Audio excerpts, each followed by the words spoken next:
everyone. I'm Susan Demas, the executive editor here at Lincoln Square. And tonight, Donald Trump heads to Capitol Hill to give his State of the Union address. His polling shows that he is underwater on a number of issues, and perhaps the biggest issue on Americans' minds is the economy, thanks to tariffs and the continued affordability crisis. And even though the Supreme Court ruled against Trump's tariff policy, he's vowed to forge ahead anyway. Helping us break all of this down and make sense of what's going on with the economy is University of Michigan professor of public policy and economics, Justin Wolfers, who also hosts the podcast Think Like an Economist. Professor, thank you so much for spending time with us today.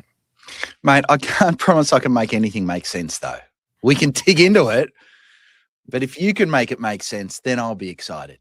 That's fair. Let's set the expectations really, really low. So we're going to do our best. I told my partner when I met her. Great. Well, so we've got the State of the Union speech tonight. What are you expecting to hear from Donald Trump tonight on that? Look, I'm no political forecaster, so I expect a bunch of words, probably one after the other, maybe some punctuation, plausibly some numbers, some of which may be true, but I'm not yet sure of that. Okay. Well, again, we're setting the bar very low here. Yeah. But I think we can expect that he will say something about the economy. Maybe he'll talk about how it's the hottest ever, or how he's going to go ahead and do tariffs anyway. I would probably put on my bingo card that he'll be blaming former President Biden for any negativity that people are experiencing with the economy. But going back to Donald Trump's first year in office, I mean, he ran on the economy. He promised that he would fix it on day one. Has he done that? So what he really ran on was affordability. And he said he would fix the cost of living on day one. That was the precise quote. And then he arrived in power, and the first thing he did was a huge tariff bill, which raises costs. He's failed to renew the Obamacare subsidies. That, by the way, that sounds so in the weeds, but actually for the families that are affected, this $1,000, $2,000, it's a lot of money. Right. He passed the Trump budget. He called it the one big, beautiful bill, the single largest redistribution from poor to rich in American history. And so if you're not in the rich category, that also made life after taxes less affordable. He undermined the Fed, making it harder for the Fed to keep inflation in check. And he even undermined the Bureau of Labor Statistics, which is the bunch of data nerds who measure the cost of living, trying to send the message, it's not the actual economy I care about. I want you to report facts as I prefer them to be. Yeah. Well, I want to ask about that because, you know, Trump has, his administration has withheld key economic data and scheduled reports. So do we really have a handle on the state of our economy right now? Great. So many layers there. And we want to treat it, we want to do what the president doesn't do and treat the audience with respect. So do we know it? So first of all, I want to take on the sort of conspiratorial side of this. Is the administration withholding economic data? So first of all, they are withholding many forms of data. Things like surveys of hunger, they've simply stopped running. Right. If we don't hear about things we don't like, they're probably not occurring, seems to be the view. But I spend my day as a nerdy economist, and we are fed the sort of data that Wall Street thrives on, data from the Bureau of Economic Analysis, the Bureau of Labor Statistics, the Census Bureau.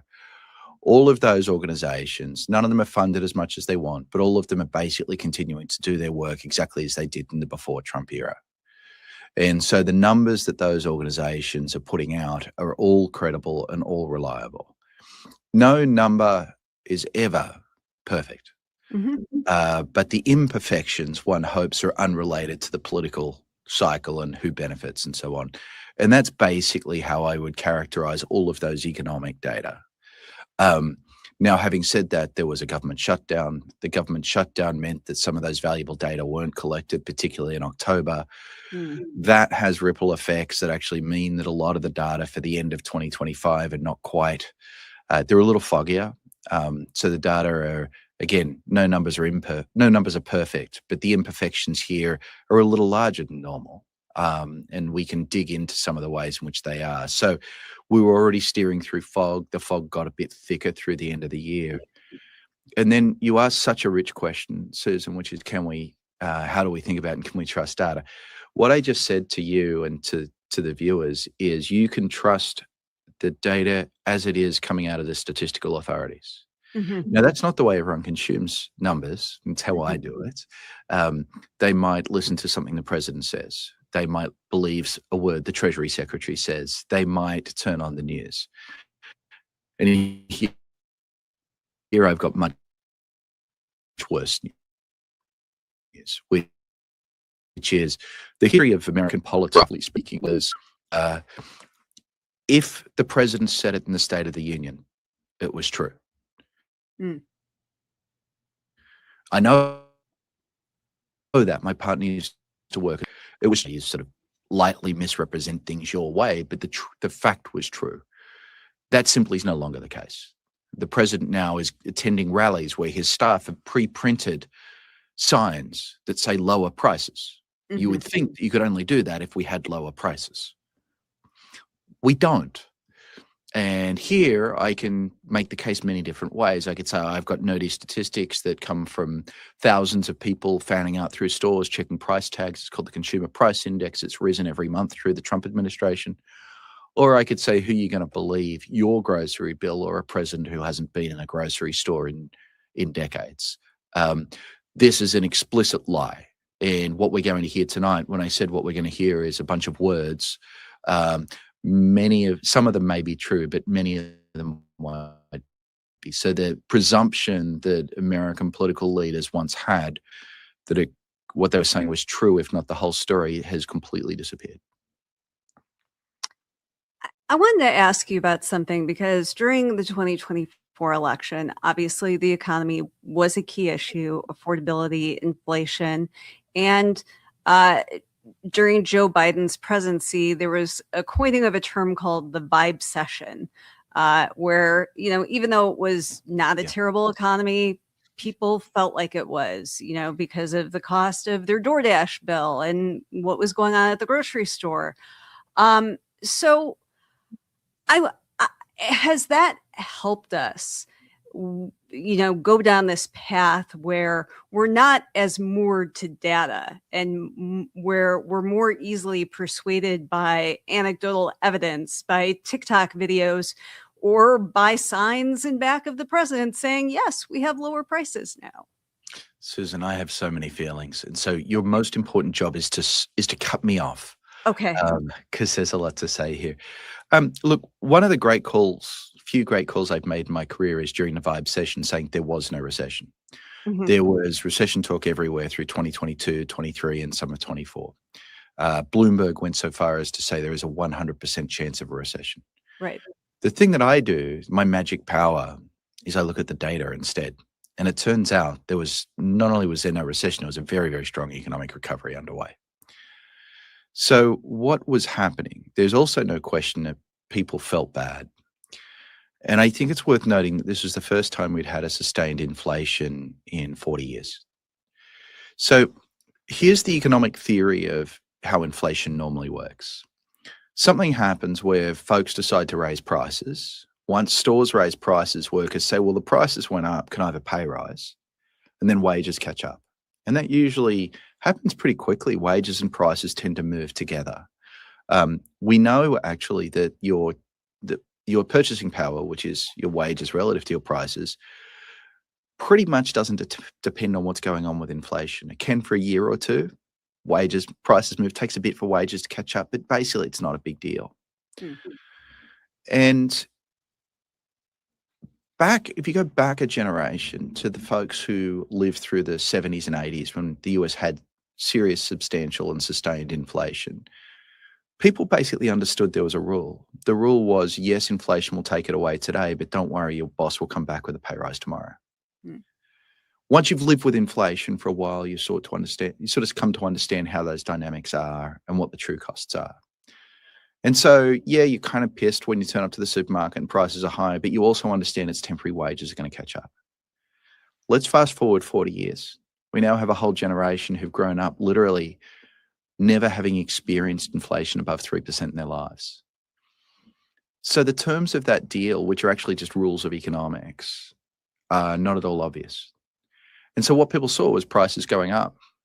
Inflation hit as high as 9%, and they didn't have the confidence that an earlier generation had that they'd be made whole.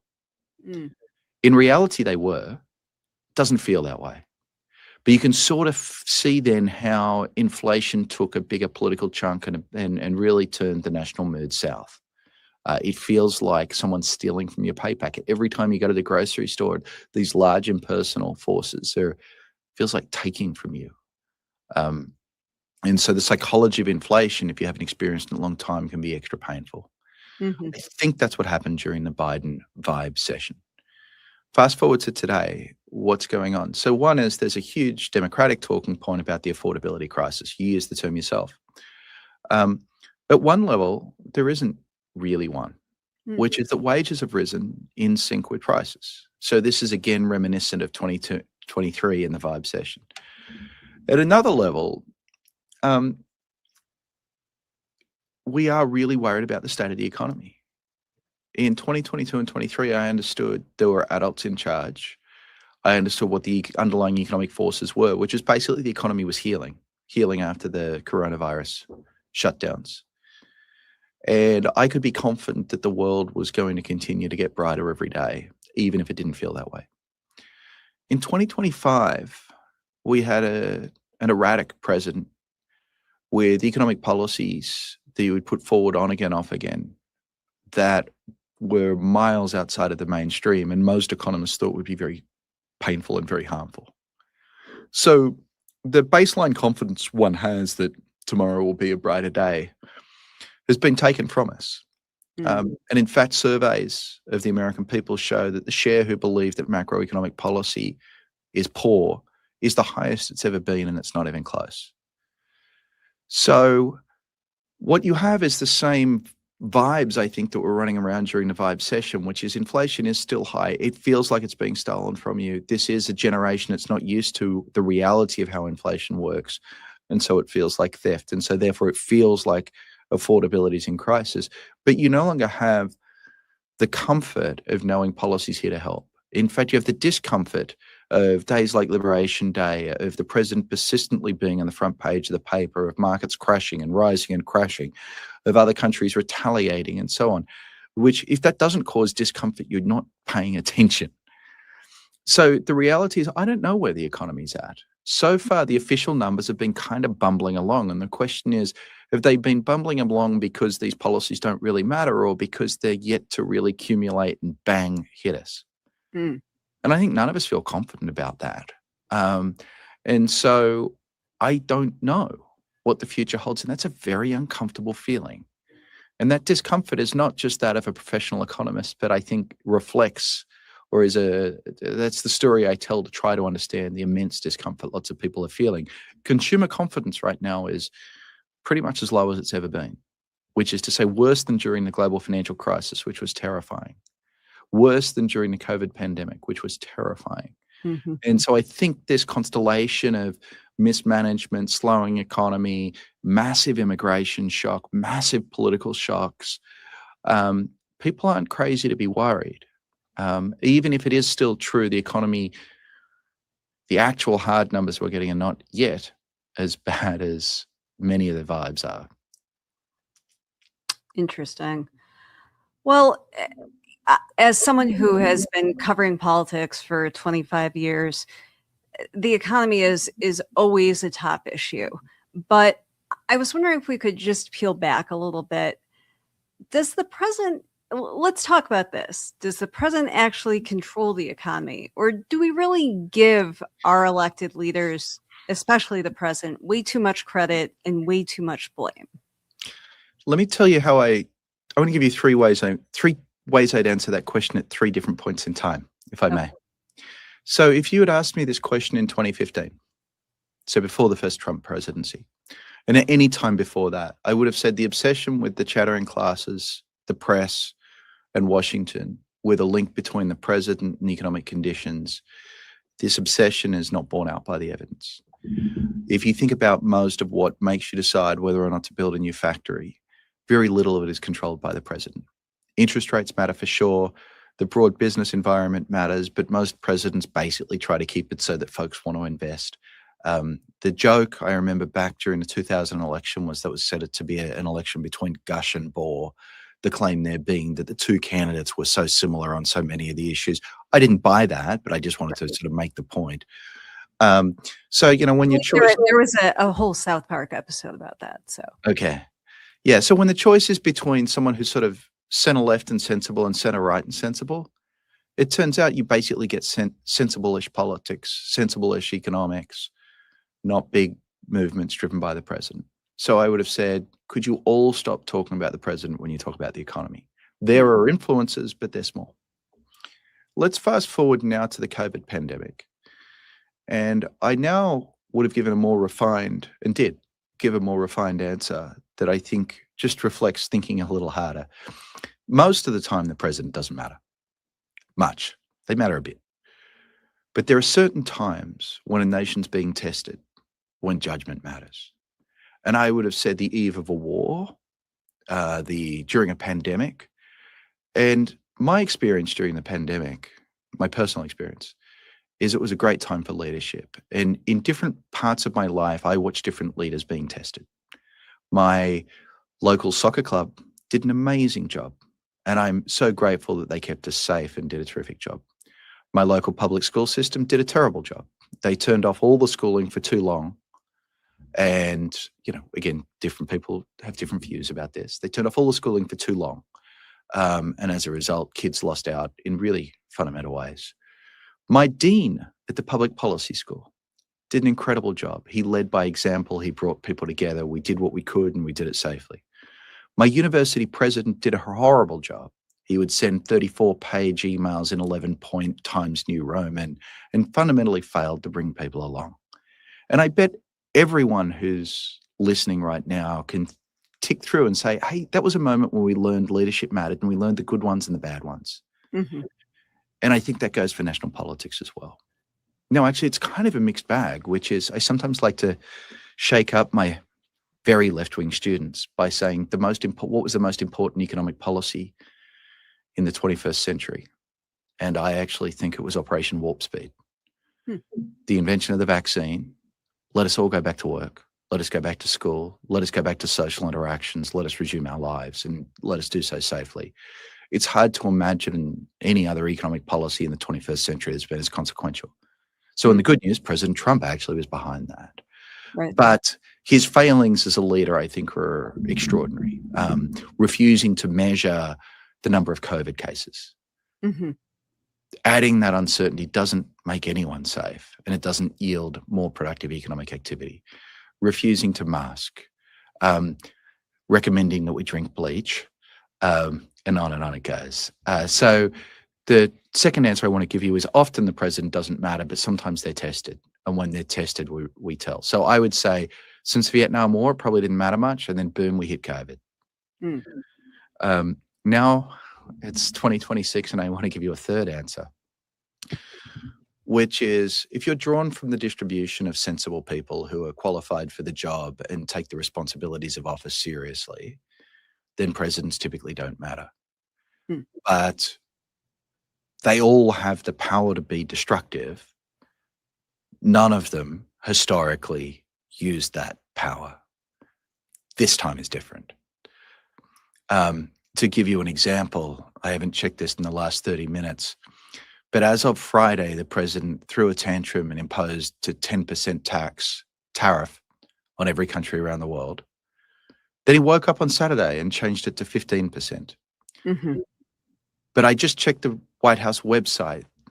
Friday's action is actually a presidential proclamation that goes into effect at midnight tonight, as in several hours ago. Mm-hmm. We're living in the new regime. Saturday's social media post has yielded no presidential action. So the announced 15% tariff is not the reality as far as I can tell, but what we really are in, and it was a world literally in which no one knows the tariff rate right now. No one. That's a degree of incompetence that is literally unimaginable. And I use the word incompetence there quite purposely, which is the reason presidents didn't matter is they were all drawn from the competent part of the distribution. Mm-hmm. We now have a profound incompetence shock. I just told you one story. We all know hundreds of stories that are like this.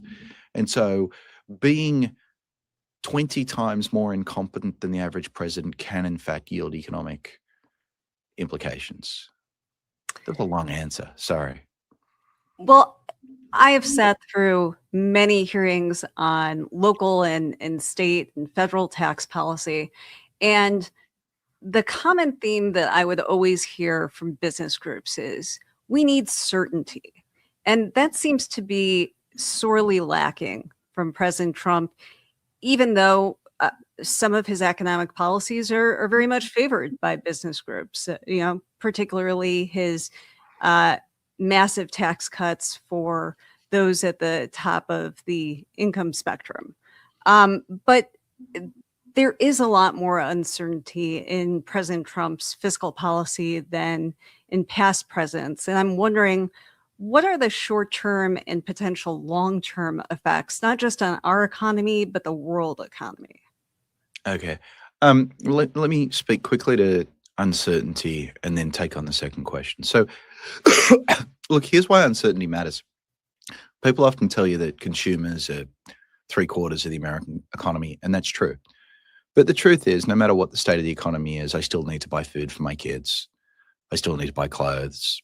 And so consumers don't explain much of the ups and downs. Turns out almost all of the ups and downs of the economy are due to investment. Now, here's why that certainty matters. Put yourself in the shoes of your favorite CEO right now. Maybe they run an auto parts manufacturing plant in Detroit. Your staff comes to you and says, I've got a great idea for an expansion of business. We could open a new factory 2 towns over. Here's my projected profit and loss. This looks great. Can we break ground, boss? And you'd say, well, auto parts in Detroit, I'm really worried about changing supply lines across the Canadian border. I'm worried about global demand. I don't know what the tariff regime is going to be. I don't know if I'll be able to get the workers that I need. Hey, you know what? I've always got the possibility I can just put a pin in this for 6 months. And so the fact that you've always got this choice, I can just put it on the shelf and pull it back down in 6 months, means that investment is intensely sensitive to uncertainty. And so that's the story that translates investment into an economic downturn, which is everyone's got the option of investing, opening new plants in the future instead of in today. And the president has made it really attractive to wait to gather more information. And that's the problem. Susan, remind me what the second question was. I was wondering about, I think we talked about the short-term impacts on the economy, but long-term in terms of not just our economy, but the global economy. Great. Let me compliment you. That's the right question. Okay. And it's the question we ask too rarely. Open up tomorrow's newspaper and you'll see reporting on next quarter's GDP, next month's unemployment, the next Fed meeting, and so on. This is as if we can't see beyond 6 weeks. It's insane. So let's talk about the long run. And you actually need to adopt a completely different intellectual pose for doing that. So if we're thinking about the long run, here's the question that you should start with. What is it that makes some countries rich, like the United States, and some countries poor, like the country of my birth, Papua New Guinea? It's a big question. But it's also one of the most important, because if we figure that out, then we have the recipe for being prosperous. Now, there's a whole army of economists who've been hammering away at this question. They use big data sets. They use careful experiments. They do case studies. They do rich historical analysis, and on it goes. And the answer, roughly speaking, turns out to be the most important factor is what we call the quality of institutions. What are institutions? We think about them as the rules of the game. political and economic, what is it what are the rules of political and economic life? Do we believe in the rule of law? Do we have free and fair elections? Do we respect contracts? Do we respect property rights? Do you always have to be worrying someone's going to nick stuff from you? Or can we trust each other? And on it goes. So that, the quality of American institutions, the quality of our court system, our democracy, the fact that we trade with the rest of the world, the fact that we are a knowledge-forward economy and we protect intellectual property rights and provide incentives for research and development, all of those are what make us very different than the very poor countries in the world. So then the question is, where does the US and the Trump economic policy, to the extent there is one, fit with all of this? And the thing I fear most is that Trump is undermining America's economic and political institutions. This is where groups like yours are so powerful and so important. You might talk about it as a question of democratic theory. I talk about it as putting food on the table, and it's an economic one.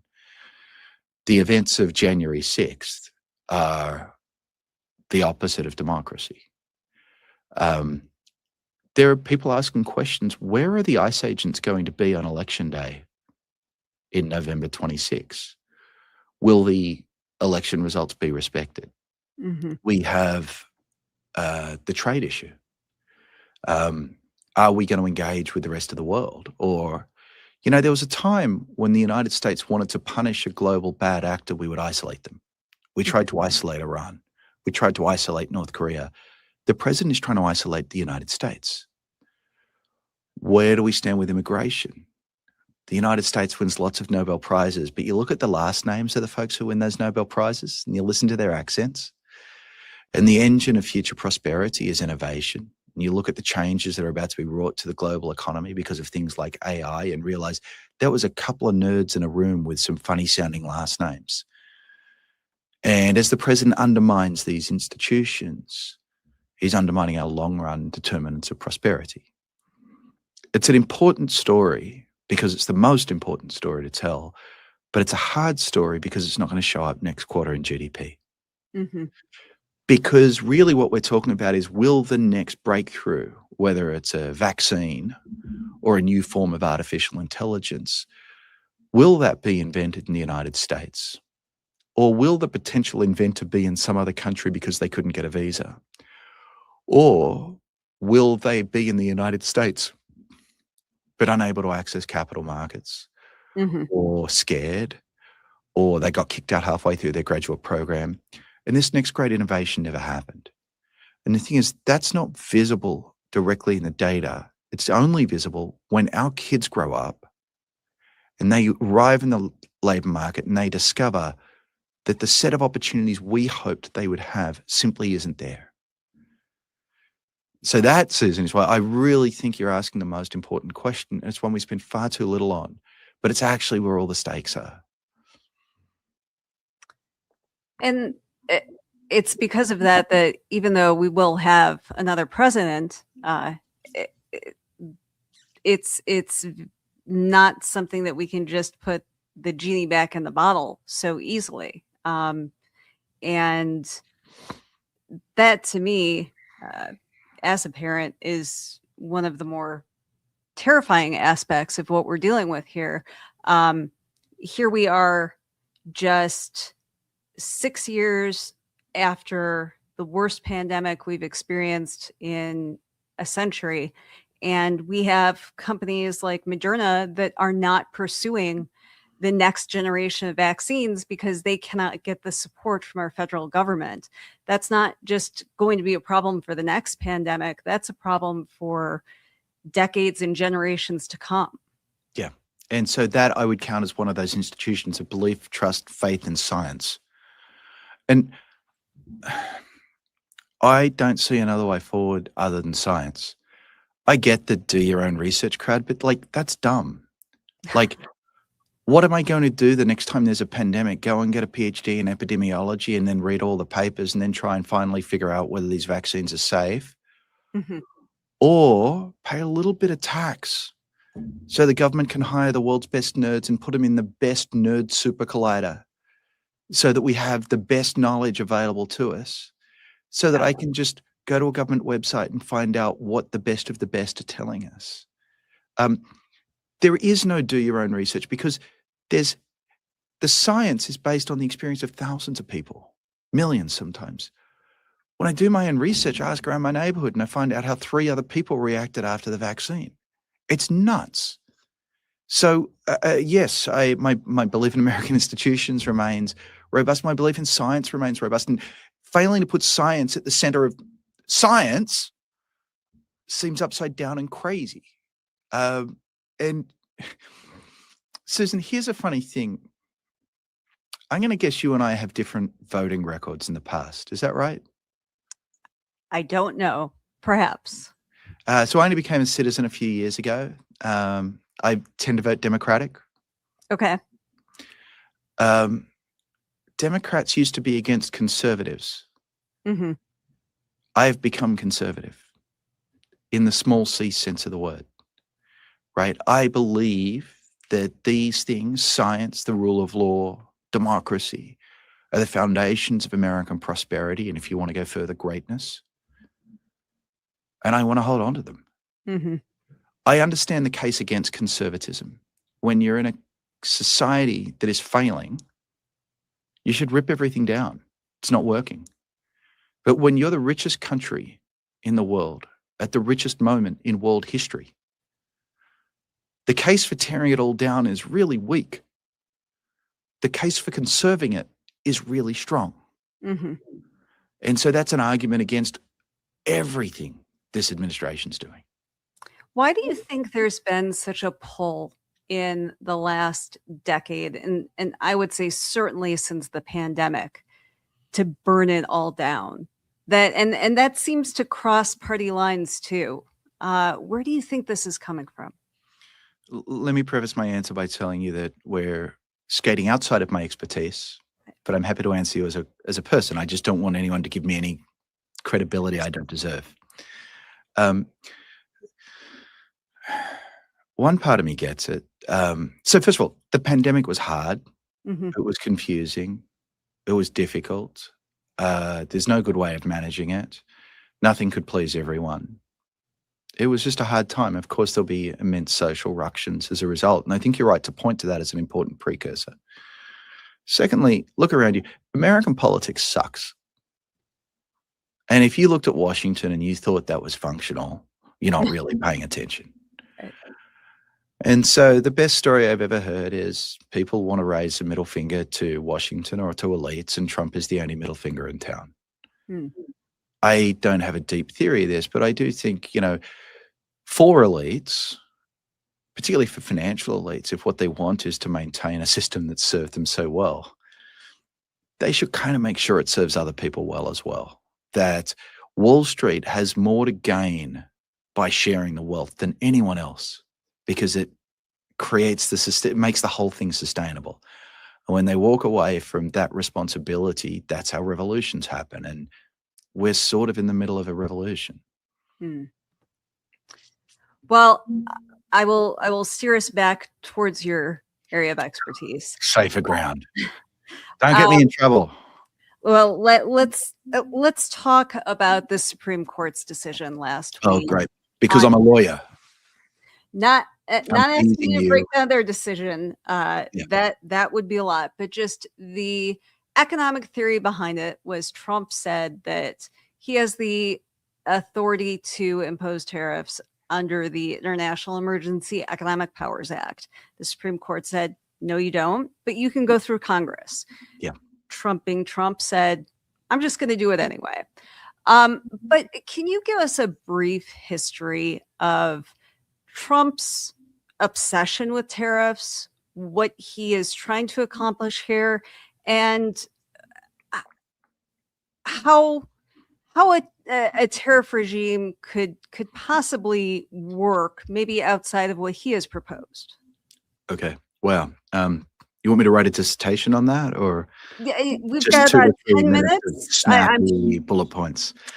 So Sorry about that.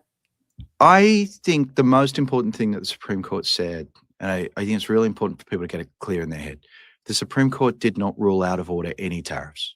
It didn't say the US cannot tariff. It didn't say the US should not tariff. Mm-hmm. It says it's a tool that this country has available to it. But it did point out that this was a country whose foundational story involves uprising against an erratic monarch taxing them in ways that felt arbitrary. Mm. And that as a result, we thought that taxation should go through the people's house. You can do it. And so the message to the president is you can do anything you want. You just have to bring Congress along. Mm-hmm. By the way, it's a Republican-controlled Congress. So any idea that's good enough to pass, you should be able to convince your co-partisans of its virtues. And if you can't, despite wielding the immense power of the presidency, many of the rest of us would take a reflective moment and think to themselves, why does no one want this policy that I'm so convinced of? And that reflective moment might lead you to think, maybe it's not everyone else who's wrong. Maybe it's me. That's what the case is all about. So we can do anything. So the president has no reason to be angry at the Supreme Court. If he's angry at anyone for not implementing his policy, it's the Republican-controlled Congress. He's the one they're the ones who he must think are not patriots, who are poorly raised and have bad manners and spell bad. Okay, you asked me to bite off a lot more. Let me try a few more things. The president's tariffs are, roughly speaking, a solution in search of a problem. Mm. So the question is, what problem are you trying to solve? Because different problems lead you to different versions of tariffs. And there's basically the whole idea. If you taught on a university campus, you would say this was under-theorized. And once you said that, everyone would walk out of class thinking you're a wanker. But that's how we'd say it. The president said he was going to, that other countries are ripping us off, Mm-hmm. and that our trade deficit shows we're losing billions of dollars. First of all, I've been involved in trade. The shirt I'm wearing, I imported. I wasn't ripped off. I paid money and I got a shirt. Mm-hmm. There's no rip off there, but that's part of the trade. This right here is part of the trade deficit. Mm-hmm. No one got ripped off. So that's his question. Is the trade deficit something we should even care about? Happy to go there another day. Deep conversation. But even if it was, the president tried tariffs let's compare 2 years. In 2024, we had very low tariffs and the trade deficit was $900 billion. In 2025, we had the president's tariff plan. All we did was talk about tariffs in 2025. And the trade deficit was $900 billion. Different tariff regime, Mm-hmm. same outcome. By the way, that textbook over my shoulder will tell you that's exactly what you should expect would happen. Mm. It's not a surprise to an economist, although it may be a surprise to a layman. So if what you were trying to do was solve the trade deficit, one, it didn't work, and two, I could have told you that. If what you wanted to do was onshore manufacturing, well, so the first question is, if what you want to do is onshore manufacturing, why did we have banana tariffs for so long? Mm-hmm. Did someone think that if we tariffed bananas long enough, finally all the banana factories would come onshore? No, They're not coming here to Michigan. We cannot grow bananas. My son eats a banana every day. He could have told them that. Now, I will say to the credit of the president's crack economic team, it took them only 9 months to understand what my 13-year-old understands, which is you can't grow bananas in the United States. And so we actually now have a banana carve-out. I'm thrilled by it. But we went through 9 months of more expensive bananas because of that. That's bananas. Boom. You tell I'm a dad, can't you? So if what you wanted to do was fix American manufacturing, you wouldn't have banana tariffs. The other thing you wouldn't do is steel and aluminum tariffs. Mm-hmm. So let's take it different. If what you wanted to do was make the bakery sector great again, the only thing you wouldn't do is put a tariff on flour. That would make it hard for America's bakers to be successful. What's the metaphorical equivalent of flour in manufacturing? Steel and aluminum. And we have a 50% tariff on steel and aluminum. And I want folks at home to understand, every other factory around the world can get steel and aluminum without paying the 50% upcharge. It's only in the United States where you have to pay that upcharge. Hmm. Now, you might say, well, buy American steel and aluminum and that'll get you out of it. No, it won't. Because guess what happens? The moment American steel manufacturers understand that their foreign competitors are going to have their costs jacked up 50%, guess what these guys do? Jack them up 49.9%. So even American steel got more expensive. So if what you wanted to do is save American manufacturing, you've done the opposite. And in reality, we've lost hundreds of thousands of jobs. If what you wanted to do is you somehow thought this was about national defense, then please tell me why we have tariffs on toys, on stuffed animals, on bananas, on French wine, which is delicious. I don't understand it. So if what you wanted, the latest, by the way, is just fantastic. So the president was told by the court that he couldn't have his tariffs under AIPA. He does have the power, a different power, to issue tariffs of up to 15% for up to 150 days. So he's imposed either 10 or 15%. He can't tell you which. The White House literally are not taking calls from journalists on this question right now. I've had several sources reach out to me. But that's only there for 150 days. Then he has to go to Congress, and Congress is not going to renew it. Okay, so if what you wanted was leverage so that you could do deals with other countries around the world, this power, first of all, requires you to levy the same tariff on every country. Mm-hmm. So you call China and you say, you got to do this. And they're like, but you're not putting a special tariff on me. You're hurting everyone else just as much. What do we care? And then the other thing is 150 days? You want me to negotiate over 150 days? You know what we can do here in China? We can wait 150 days. You have no leverage. If what you wanted to do was onshore manufacturing, the theory of the case is that you would make it more profitable to do business in America, and therefore you would want to build a factory here. Even if that theory were right, it makes it more profitable to do business here in the United States between now and July 2026. You're not going to get your building permits done in time. So what that means is I might think tariffs are generally a bad idea. Mm-hmm. You might disagree. But when we're talking about a temporary tariff that gets turned off in this way because of the legal authority, you get none of the benefits and all of the costs.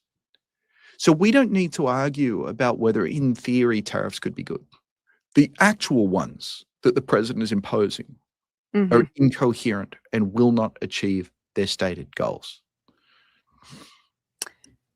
So as a non-economist, I have to say I have long struggled with Trump's obsession with tariffs because I have not seen the way the economic benefits that he has promised.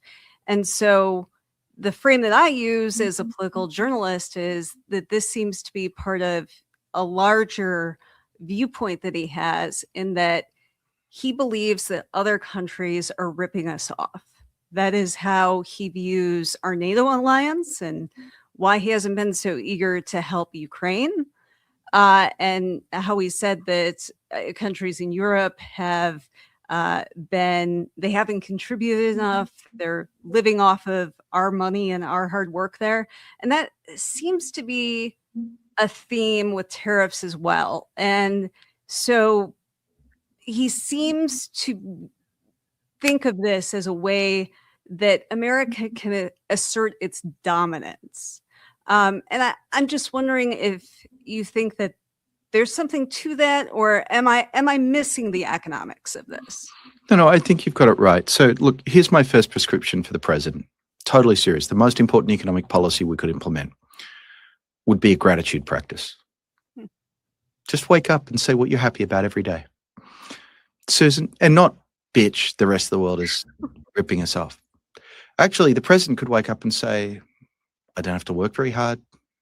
I was given millions of dollars by my father. I am the focus of as much attention as I want.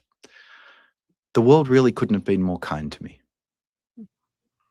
I have no idea why he feels ripped off. Every day I pinch myself and I wake up and I can't believe I get to do economics for a living. I can't believe that I get to talk to wonderful people like you. I can't believe that folks like you would give me a chance to speak with folks like your audience. What a joy.